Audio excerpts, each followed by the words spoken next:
आणि अजित पवारांच्या अपघाताप्रकरणी रोहित पवारांच्या आरोपांनंतर बरीच खळबळ उडाली आहे। राष्ट्रवादीचे प्रदेशाध्यक्ष सुनील तटकरेंकडून उपमुख्यमंत्री सुनेत्रा पवारांची भेट घेतली गेली। सुनेत्रा पवार आणि सुनील तटकरेंमध्ये अर्ध्या तासापासून महत्त्वाची बैठक सुरू आहे। रोहित पवारांच्या आरोपांवर तटकरेंची थोड्याच वेळात पत्रकार परिषद सुद्धा पार पडणार आहे। या संदर्भात आणखी जाणून घेणार आमचे प्रतिनिधी संदीप आपल्या सोबत आहेत। संदीप, आतापर्यंत आपण पाहत होतो फक्त पुराव्यांवर बोलत होते, जे काही अहवाल येत आहेत त्यावर रोहित पवार बोलत होते, मात्र त्यांनी आता थेट आरोप केलेले आहेत। बैठक कधीपासून सुरू आहे, किती वेळ झाला आणि काय घडतंय या बैठकीमध्ये? गेल्या 40 ते 45 मिनिटांपासून श्रद्धा ही बैठक चालू आहे।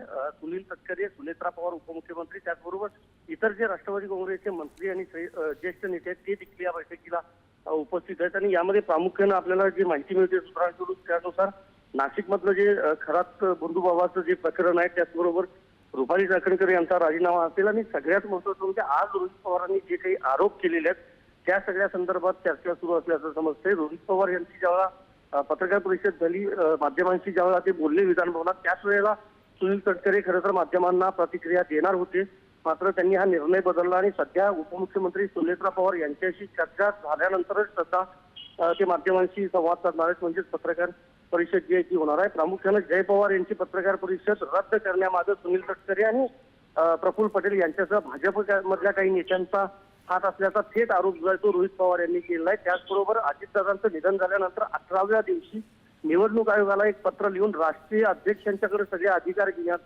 घेण्याबाबतचं एक पत्र निवडणूक आयोगाला दिल्याचा आरोप जो आहे तोही रोहित पवार यांनी केला। या सगळ्या संदर्भातली जी चर्चा आहे ती या बैठकीमध्ये सुरू आहे, त्यानंतरच माध्यमांशी खासदार सुनील तटकरे हे बोलतील। अगदी या सगळ्या आढाव्यानंतर लक्ष लागलंय ते तटकरेंच्या पत्रकार परिषदेकडे। अपडेट घेत राहू संदीप, धन्यवाद दिलेल्या ताज्या माहितीसाठी।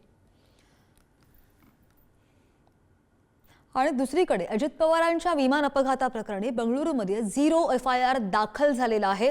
बंगळुरूमध्ये दाखल झालेला गुन्हा कर्नाटक पोलिसांकडून महाराष्ट्र पोलिसांकडे वर्ग केला गेलाय। FIR महाराष्ट्र वर्ग करण्यासाठी कर्नाटक डीजींचं महाराष्ट्र डीजींना पत्र सुद्धा लिहिलं गेलंय। अधिकार क्षेत्राच्या मुद्द्यावरून प्रकरण बारामती पोलिसांकडे वर्ग करावे अशी विनंती केली गेली होती। अजित पवारांच्या अपघाती मृत्यू प्रकरणात रोहित पवार यांनी कर्नाटकमध्ये जाऊन FIR दाखल केला होता। त्यानंतर आता अजित पवारांच्या विमान अपघाताचा गुन्हा बारामती पोलिसांमध्ये वर्ग केला गेलाय। नोंदवलेला गुन्हा बारामती ग्रामीण पोलीस ठाण्यामध्ये हस्तांतरित करण्यासंदर्भात कर्नाटक पोलिसांनी पत्र दिलंय। कर्नाटक सरकारचा आम्ही सगळे मनापासून आभार मानतो। शेवटी तिथं भाजपचं सरकार नाही आहे, कर्नाटकमध्ये काँग्रेसचं सरकार असल्यामुळं त्यांनी तिथं आम्हाला न्याय दिला असावा। आणि 0 FIR हा जो कॉन्सेप्ट आहे त्या माध्यमातून रोहितदादांनी तिथं FIR दाखल केला असेल किंवा त्यांच्या सहकाऱ्यांनी तिथं FIR दाखल केला असेल, तो FIR आता इथं महाराष्ट्र पोलीसमध्ये ट्रान्सफर करावा लागेल आणि एक सखोल चौकशी तिथं होईल अशी अपेक्षा आहे। दादांची आणि कोणाची मला तुलना करायची नाही, परंतु ॲक्सिडेंटल डेथ ज्यावेळेला होती त्यावेळेला पहिल्यांदा हा ADR फाईल होतो जो BNSच्या 194 कलमच्या नुसारच झालेला आहे आणि त्यानंतर चौकशीच्या अंती मग ह्याच्यामध्ये FIR फाईल होतो। त्यामुळे FIR आम्हाला लॉन्च करायचा नाही किंवा आम्हाला चौकशी करायची नाही हा जो मेसेज जातो तो अत्यंत चुकीचा आहे। आमचं सरकार 100% महाराष्ट्राने इतका मोठा नेता गमावलेला आहे, त्याची झळ आम्हाला देखील आज बसते आणि सन्माननीय दादांना 100% न्याय मिळाला पाहिजे ह्या भूमिकेमध्ये आम्ही देखील आहोत। ह्या चौकशीमध्ये कुठेही दिरंगाई किंवा कुठेही आम्ही दुर्लक्ष केलेलं नाही।